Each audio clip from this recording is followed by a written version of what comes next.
Before the next lesson, see if you can solve these equations based on what you learned in the last lesson. So pause the video and try it. So here are my solutions. The first two are one-step equations. The last two are two-step equations, but following the same principles as in the last lesson. If you're having trouble with this, maybe think about reviewing the last lesson or asking for help before you move on to the current lesson. Now, I just want to point this out before we get going. The good thing about solving equations using algebra is you can know for sure if you did it correctly. For example, let's look at this last one. I got an answer x equals 5. How do I know for sure that that's the right answer? Let's say this was a test. I can check my own work. I just have to substitute this value for x in the original equation and then see if it works. So if x is 5, then when I do 3 minus 2 times 5, I should get an answer of minus 7. Well, 2 times 5 is 10, so 3 minus 10, what's that? Well, it is negative 7, so it works. I know for certain I got the right answer. So you don't have to wait until the test is marked to know if you got it right when it comes to algebra. You can actually check to make sure for yourself. Now, the reason I want you to make sure that you are comfortable with solving one and two-step equations is because in this lesson we're solving complex equations. So it's going to get more complex, more moving parts. So you really got to know your algebra if you're going to be able to solve these types of equations. And for these complex equations, there's basically 4 steps that I'm going to follow each time in order to solve. So first, we're going to eliminate brackets.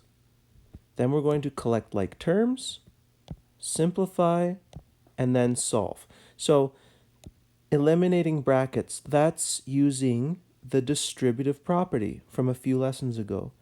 Collecting like terms, well, that was also several lessons ago. Simplifying, putting your like terms together, and then solving like we did last lesson. So we're putting everything together that we've learned about algebra so far. So this is a really good lesson to kind of put everything together. So here's the first 4. We're going to solve all of these equations. Now, on the previous slide, I showed you 4 steps. The first step was eliminate brackets. You'll notice none of these equations have brackets, so that step is already done. So the next one is collect like terms. So that's where I'm going to start. So if I look at this equation, I'm going to collect like terms. So my like terms are 5x and 3x, 4 and 8. Now, how do I collect these like terms? Well, what's my variable? My variable is x. It's in 2 different spots. So in order to solve the equation, I need x in one spot. So I'm just going to move all of my x terms to the left-hand side and all my non-x terms to the right-hand side. Now, I say I'm moving it. Really, I'm doing opposite operations in order to keep the balance, but this is kind of a shortcut. You can think of it as if I take this term and I move it across the equal sign, I'm crossing the barrier. Every time you cross the barrier, the term turns into its opposite operation. So if I have 5x on the left and I want it on the left, it just stays the same. But this 3x is on the right. I want it on the left, so now when I cross the barrier, when I cross the equal sign, it becomes the opposite, minus 3x. Now the other terms, I have plus 8 on the right. I want it on the right, so it's not moving, it stays the same. But this plus 4, I'm crossing it over the equal sign, so I have to do the opposite. Instead of plus 4, it's going to be minus 4. So now I have 5x minus 3x equals negative 4 plus 8. Well, now I've got my like terms collected. Now I can simplify. 5x minus 3x is 2x. 8 minus 4 is 4. So 2x equals 4. Now I can solve by dividing by the coefficient on the x. Divide both sides by 2, I get x equals 2. We're going to do the same thing for the next one. We have negative 2x plus 8 equals 3x minus 7.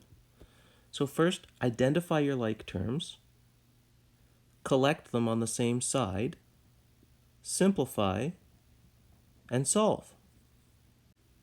So for this equation, x equals 3. This next one is no different. People get thrown off by the fact that there's a 0 on the left-hand side, but it's the same thing. It's a like term with this one. Your variable is y. And just remember, you don't have to have your y terms on the left-hand side. You can just keep them on the right. That's fine. So you can try that one, but this one too, you can try it. It looks more complex, and it is a little bit more, but it's not more complicated. You just follow the same steps. Identify your like terms, collect your like terms, simplify, and solve. So pause the video and try the last two on your own, and then you can check in to see how you did. So here I identified my like terms. These y terms are already on the same side, so I'm not moving them across the equal sign. Their signs stay the same. This 12 gets moved across, so it becomes minus 12. Negative 12 plus 0 is negative 12. 8 minus 6 is 2, so I have 2y. Divide both sides by the coefficient on the y. I end up with minus 6 equal to y. So there's my answer. Over here, you identify your like terms. I'm moving all of my x terms to the left and all of my non-x terms to the right.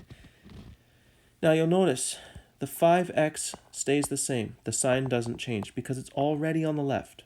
The plus 6x stays as plus 6x because it's already on the left. It's not moving. The 3x is on the right. When I move it over, it's now minus 3x. The minus 2x on the right gets moved over, becomes plus 2x.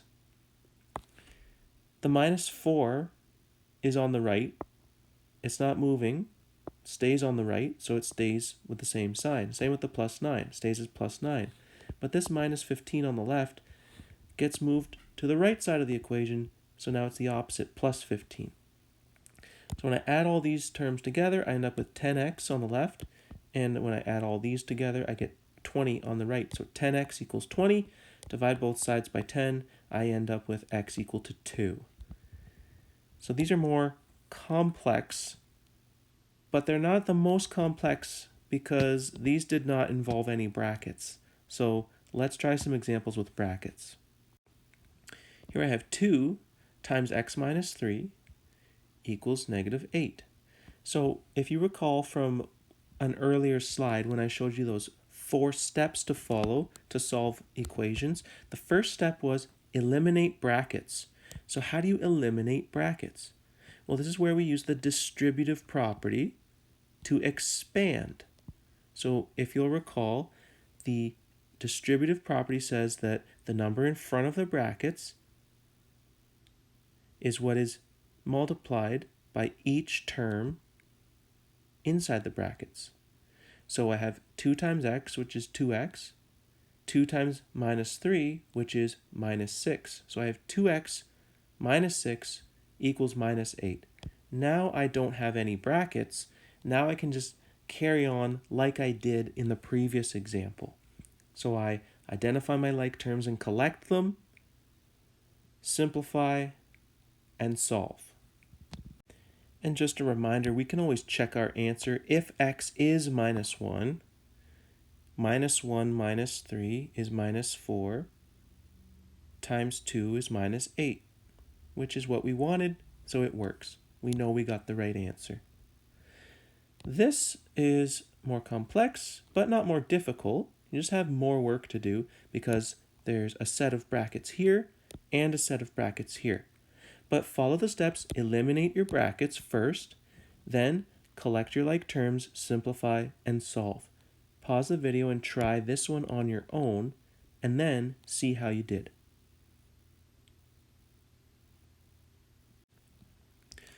So expand the brackets. 4 times 2x is 8x. 4 times 3 is 12. Negative 5 times 3 is negative 15. Negative 5 times negative 2x is positive 10x. You might have got tricked by the sign there. A lot of people do. Don't forget it. Now that you have no brackets anymore, you've got it expanded, you can identify your like terms and collect them. Make sure to change the sign if you cross the equal sign.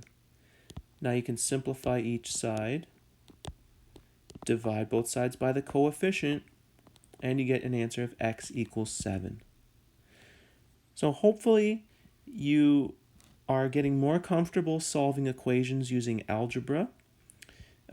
If you have any questions about examples that I've worked through in this lesson, please let me know and I'll do my best to help. Other than that, you can just move on to the practice questions and get even better at solving equations.